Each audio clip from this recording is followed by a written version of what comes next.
শনিবার বিকেল ৪টার মধ্যে সরকারি তিতুমির কলেজকে স্বতন্ত্র বিশ্ববিদ্যালয় ঘোষণা সহ ৭ দফা দাবি না মানলে ঢাকা উত্তর সিটি অবরোধের ঘোষণা দিয়েছেন শিক্ষার্থীরা। কর্মসূচির আওতায় থাকবে রেল ও সড়ক পথ। শুক্রবার রাত ১১টায় তিতুমির কলেজের সামনে সংবাদ সম্মেলন করে এ ঘোষণা দেন আন্দোলনরত শিক্ষার্থীরা। জানান, ইজতেমা চলায় মুসল্লিদের ভোগান্তি বিবেচনায় ভোর ৬টা থেকে বেলা ১১টা পর্যন্ত ব্লকেট শিথিল থাকবে। তবে তাদের চলমান আমরণ অনশন কর্মসূচি অব্যাহত থাকবে। অনশন করা ২ শিক্ষার্থী অসুস্থ হয়ে ঢাকা মেডিকেলে ভর্তি। তাদের মধ্যে একজনের অবস্থা গুরুতর বলেও জানান শিক্ষার্থীরা।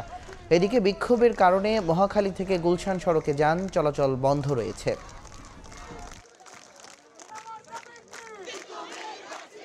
৭ দফা দাবি মেনে নিয়ে তিতুমির বিশ্ববিদ্যালয়কে রাষ্ট্রীয় স্বীকৃতি না দেওয়া হলে Barasat barricade two north city কর্মসূচি অনির্দিষ্টকালের জন্য পালন করা হবে। রেল ও সড়ক পথ উক্ত কর্মসূচির আওতাভুক্ত থাকবে।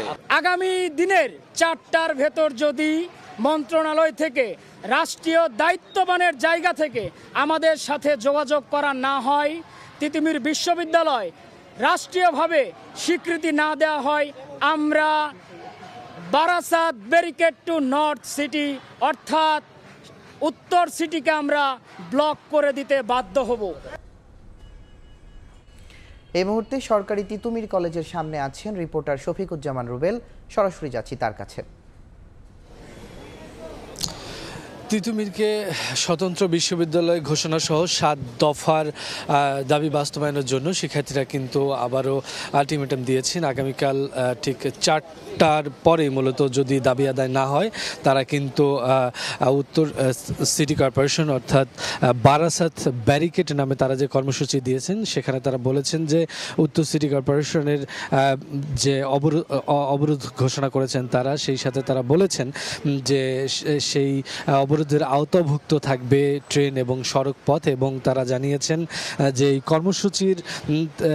কর্মসূচিতে যাতে এই ইজতেমা চলাকালীন মুসল্লিরা যাতে কোনো ধরনের ভোগান্তিতে না পড়েন সেই জন্য ৬টা থেকে বেলা ১১টা পর্যন্ত, ভোর ৬টা থেকে বেলা ১১টা পর্যন্ত একটু শিথিল করা হবে। এরপরে কিন্তু আবার কঠোর কর্মসূচি দেওয়া হবে। আমরা কিছুক্ষণ আগে যখন তাদের সংবাদ সম্মেলন হলো সেখানে কিন্তু তারা স্পষ্ট করে বলেছেন এই কর্মসূচি কঠোর কর্মসূচি হবে, অর্থাৎ এই কর্মসূচি কিন্তু উত্তর সিটি রাজধানী উত্তর সিটি ব্লকেট কর্মসূচিও হওয়ার সম্ভাবনা রয়েছে। সেই সাথে এই সংবাদ সম্মেলনে জানিয়েছেন যারা আমরণ অনশন পালন করছেন সেই আমরণ অনশন কিন্তু অব্যাহত থাকবে। ইতিমধ্যেই তাদের অনশন পালন করতে গিয়ে ২ জন শিক্ষার্থী কিন্তু ঢাকা মেডিকেলে ভর্তি রয়েছেন। তাদের মধ্যে একজনের অবস্থা আশঙ্কাজনক বলেও আমাদেরকে জানিয়েছেন। সেই সাথে তাদের যদি কোনো ধরনের দুর্ঘটনা ঘটে সেই দায়ভার কিন্তু রাষ্ট্রকে নিতে হবে, এই হুঁশিয়ারি তারা দিয়েছেন।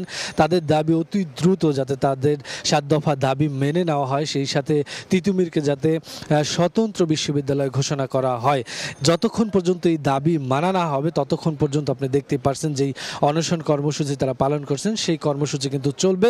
সেই সাথে সাথে আগামীকালকে যেই কর্মসূচি সেই কর্মসূচিও অব্যাহত থাকবে এবং সেই কর্মসূচি আরও কঠোর থেকে কঠোরতর হবে বলেই কিন্তু তারা হুঁশিয়ারি দিয়েছেন। সেই সাথে তারা বলেছেন তাদের কিন্তু এই যে তিতুমিরকে বিশ্ববিদ্যালয় করার যেই আন্দোলন সেটা কিন্তু বেশ কিছুদিন যাবতীয় চলছে। তারা আশ্বাস পাচ্ছেন, খুব বলছেন যে উপদেষ্টা তাদের সাথে এসে দেখা করেছেন কিন্তু তাদের আশা অনুরূপ সেরকম কোনো আশ্বাস তাদেরকে দেওয়া হয়নি। শুধু বলেছেন যে তাদের দাবি যৌক্তিক, কিন্তু সেই দাবির যৌক্তিক বলা হলেও দাবি কেন মানা হচ্ছে না সেই প্রশ্ন তারা ছুড়ে দিয়েছেন। অতি দ্রুতই যাতে দাবি মানা হয়, না হলে কিন্তু তারা আরও কঠোরতর কর্মসূচির ডাক দিতে পারেন বলে হুঁশিয়ারি দিয়েছেন। তো সব মিলিয়ে এই ছিল তিতুমির সামনে থেকে। তিতুমির কলেজ থেকে সরাসরি জানাচ্ছিলেন শফিকুজ্জামান রুবেল।